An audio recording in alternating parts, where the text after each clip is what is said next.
సిటీలో Ola Uber cab డ్రైవర్లు మరోసారి ఆందోళన బాట పట్టారు. డిమాండ్స్ నెరవేర్చాలని సమ్మె చేస్తున్నారు. గతంలో సమ్మె చేసినా హామీలు నెరవేర్చలేదంటూ మళ్లీ సమ్మెకు దిగారు. అసలు క్యాబ్ డ్రైవర్ల డిమాండ్స్ ఏంటి, ఎందుకు సమ్మె చేస్తున్నారు, ఓలా ఊబర్ యాజమాన్యాలు డ్రైవర్లను ఏ విధంగా ట్రీట్మెంట్ చేస్తున్నాయి? Watch the special story.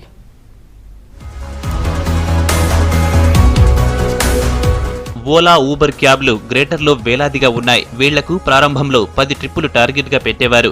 ఇప్పుడు 18 ట్రిప్పులను టార్గెట్ చేశారని డ్రైవర్లు ఆరోపిస్తున్నారు. గ్రేటర్లో 18 ట్రిప్పులు వేయాలంటే కనీసం 20 గంటల వరకు పడుతుందంటున్నారు డ్రైవర్లు. రోడ్ల మీదే తమ బతుకులు గడిచిపోతున్నాయంటున్నారు. వాళ్ళకి పైసలు రావాలంటే కంపెనీకు 11 రూపాయలు 12 రూపాయలు రావాలంటే కూడా మాకు డివైస్ ఆఫ్ చేస్తారు. మేము ప్రాబ్లం ఫోన్ చేస్తే అంటే ఇస్తామని చెప్తారు, ఫోన్ కాల్ చేస్తారు.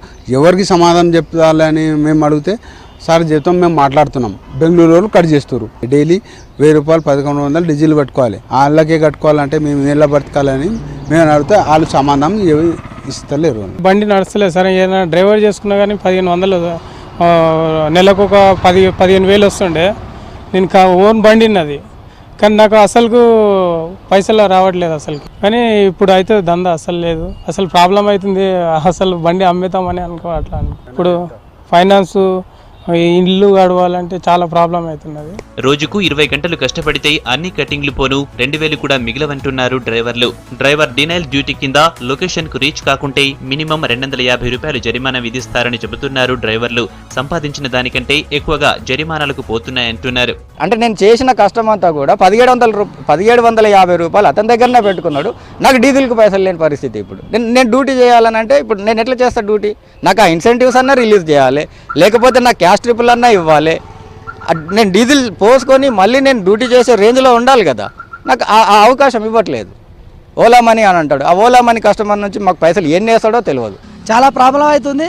ఊబర్ వల్లనే మేము నష్టపోయినాం. ఇంతకుముందు 1 రూపాయి అప్పు లేకుండే.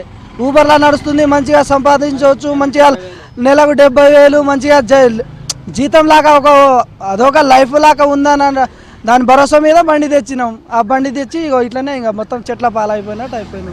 క్యాబ్ కంపెనీలు లీజుకు తీసుకున్న వారికే ఎక్కువగా బుకింగ్స్ ఇస్తున్నారంటున్నారు డ్రైవర్లు. సొంతంగా కారు తీసుకుని పెడితే తక్కువ బుకింగ్స్ ఇస్తున్నారని చెబుతున్నారు. క్యాబ్ సర్వీస్ సెంటర్లు కుటుంబాల మధ్య కలహాలు సృష్టిస్తున్నాయని డ్రైవర్లు ఆందోళన వ్యక్తం చేస్తున్నారు.